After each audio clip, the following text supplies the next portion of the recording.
వెలుతురు కాలుష్యం లేని చోట రాత్రిలో ఆకాశం వంక చూస్తే కనిపించే నక్షత్రాలకు అంతే ఉండదు కదా. సాధారణంగా కంటికి కనిపించే ఆ నక్షత్రాలు కేవలం పరిమిత సంఖ్యలోనే ఉంటాయి. అదే దుర్బిణీలతో అయితే ఆ దిగంతాలను మరింత దూరం చూసే అవకాశం ఉంటుంది. అంతకన్నా దూరం చూడాలంటే మాత్రం స్పేస్ టెలిస్కోప్ కావాలి మనకు. దానికి ప్రత్యేక ఏర్పాట్లు కూడా జరగాల్సి ఉంటుంది. అంతరిక్షంలోనే ఉంటూ విశ్వాంతరాలను జూమ్ చేస్తూ భూమికి చేరవేసే వ్యవస్థ కావాలి. ఆ ఆలోచనలోంచి పుట్టుకొచ్చిందే హబుల్ టెలిస్కోప్. 1990లో దీనిని అంతరిక్షంలోని ఒక కక్షలో ఉంటూ దిగంతాలను స్కాన్ చేసేలా ఏర్పాటు చేశారు. అయితే అది కూడా నేటి తరం శాస్త్రవేత్తలకు సరిపోలేదు. ఇంకా ఏమో మిస్ అవుతున్నామనే ఆలోచనలోంచి పుట్టుకొచ్చిందే జేమ్స్ వెబ్ స్పేస్ టెలిస్కోప్.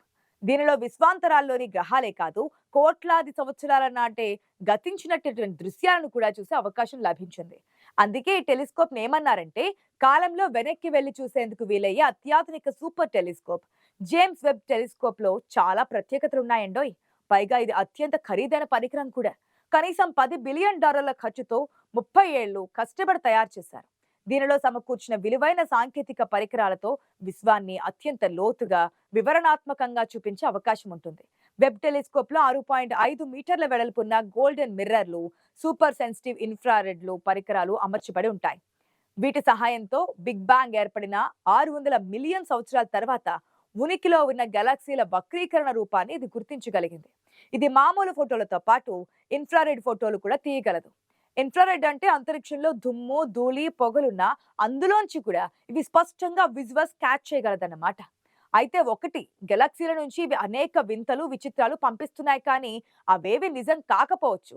అసలు అవి ఉన్నా ఉండొచ్చు, లేకపోయి కూడా ఉండొచ్చు. ఎందుకంటే అవి దూరాన్ని బట్టి కోట్లాది సంవత్సరాల క్రితం జరిగిపోయాయి.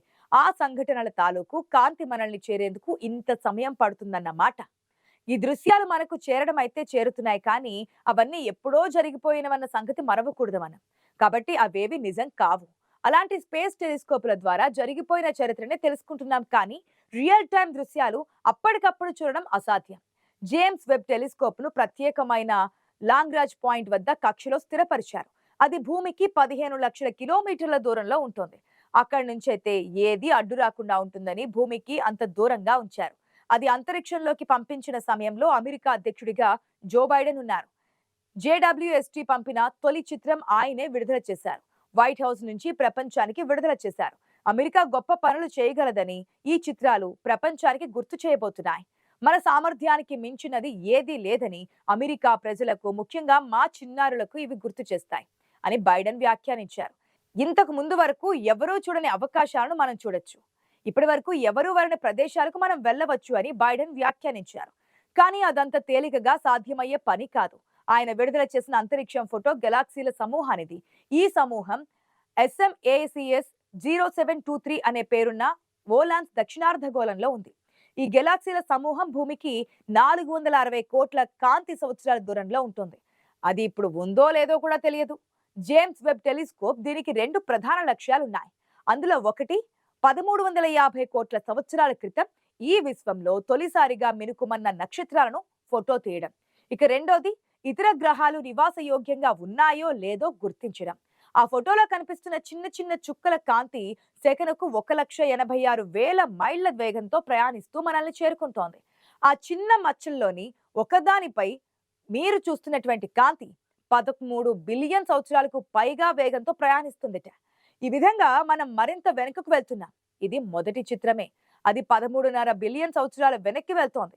ఈ విశ్వం వయసు 13.8 బిలియన్ సంవత్సరాలు అని మనకు తెలుసు. కాబట్టి మనం దాదాపుగా విశ్వం ఆరంభానికి వెళ్తున్నామని నాసా అడ్మినిస్ట్రేటర్ బిల్ నిల్సన్ అన్నారు. జేమ్స్ వెబ్ తీసిన ఇలాంటి చిత్రాన్ని తీయడానికి హబుల్ వారాల సమయం తీసుకునేది. కానీ వెబ్ టెలిస్కోప్ 12.5 గంటల పాటు పరిశీలించి తర్వాత దీన్ని గుర్తించి క్లిక్ చేస్తోంది. ఒకవేళ అంతే దూరం నుంచి కూడా ఇలాంటి స్పేస్ టెలిస్కోప్ ఉపయోగించి ఏలియన్స్ మన భూమికి చూస్తున్నట్లయితే వారికి మన భూమికి సంబంధించి జురాసిక్ యుగం నాటి డైనోసార్లు తిరుగాడుతుండడం కనిపిస్తుంటుంది. అప్పటికి మనిషి పుట్టుక ఇంకా మొదలు కాని దృశ్యాలే వారికి కనబడుతూ ఉంటాయి. అందుకే అంతరిక్షం మనకు ఏ రకంగానూ సహకరించిందన్న విషయం నమ్మేలా చేస్తుందన్నమాట. అద్దం అబద్ధమే చెబుతుందన్న విషయం ఇక్కడ కూడా నిజమైంది. అయితే జేడబ్ల్యూఎస్టీ అన్నది ప్రఖ్యాత హబుల్ స్పేస్ టెలిస్కోప్ కు వారసుడిగా భావిస్తున్నారు. అమెరికా అంతరిక్ష సంస్థ NASA, European space academy, Canadian space ఏజెన్సీలు సంయుక్తంగా ఈ ప్రాజెక్ట్ ను చేపట్టాయి. హబుల్ టెలిస్కోప్ ను ఏప్రిల్ 24, 1990న స్పేస్ షటిల్ డిస్కవరీ ద్వారా ప్రయోగించారు. భూమి ఉపరితలం నుంచి దాదాపు 320 మైళ్లు అంటే 515 కిలోమీటర్ల ఎత్తులో ఉంటుంది. హబుల్ వెనుక భాగంలో 43.5 అడుగుల పొడవు, 14 అడుగుల వెడల్పుతో సోలార్ పవర్ ఉపయోగిస్తూ పనిచేస్తూ ఉంటుంది. ఇందులోనూ అనేక శాస్త్రీయ పరికరాలు ఉంచబడ్డాయి. దీనిని అప్పట్లో భూమి కక్షలో ఉన్న ఒక ఖగోళ అబ్జర్వేటరీగా వ్యవహరించారు. ఇది అతినీల లోహిత నుంచి సమీప పరారుణ కాంతి వరకు వివిధ తరంగ దైర్ఘ్యాలలో చిత్రాలను తీయగలదు. గెలాక్సీల పరిణామం, డార్క్ ఎనర్జీ సహా ఇతర విశ్వానికి సంబంధించిన అంశాలను కూడా అధ్యయనం చేయడానికి సహాయపడింది. అవసరమైనప్పుడు దీనిని రిపేర్ చేయడానికి, అప్గ్రేడ్ చేయడానికి వీలుగా ఉంటుంది. ఇప్పటి వరకు దీనికి 5 సర్వీసింగ్ మిషన్లు జరిగాయి. జేమ్స్ వెబ్, హబుల్ రెండింటికి రెండు విలువైనవే. 35 సంవత్సరాల క్రితం హబుల్ గొప్పది. 2025లో జేమ్స్ వెబ్ గొప్పది. హబుల్ గతంలో తీసిన చిత్రాలను మరింత స్పష్టం చేస్తూ జేమ్స్ వెబ్ పనిచేస్తోంది. ఒక రకంగా రెండూ పనిచేస్తున్నట్లుగానే భావించాలి. 1995లో ప్రస్తుతం అత్యంత ఆసక్తి కలిగిస్తున్న James Webb space telescope JWST ఆలోచనకు బీజం పడింది. అప్పట్లో హబుల్ టెలిస్కోప్ పంపించిన ఒక దృశ్యంతోనే దీని కథ ఆరంభమైంది. హబుల్ డీప్ ఫీల్డ్ ఇమేజ్ గా పేరొందినటువంటి ఈ చిత్రంలో 3000 నక్షత్ర మండలాల జాడలు కనిపించాయి. అయితే అవి అంత స్పష్టంగా లేవు. వీటి రహస్యాన్ని ఛేదించాలనే ప్రయత్న ఫలితమే నేటి జేమ్స్ వెబ్ స్పేస్ టెలిస్కోప్. అత్యంత దూరాన ఉన్న పురాతన నక్షత్ర మండలాల జాడను అది ఇంత ఎక్కువ సంఖ్యలో చూడగలమని శాస్త్రవేత్తలు ఎన్నడూ ఊహించలేదట.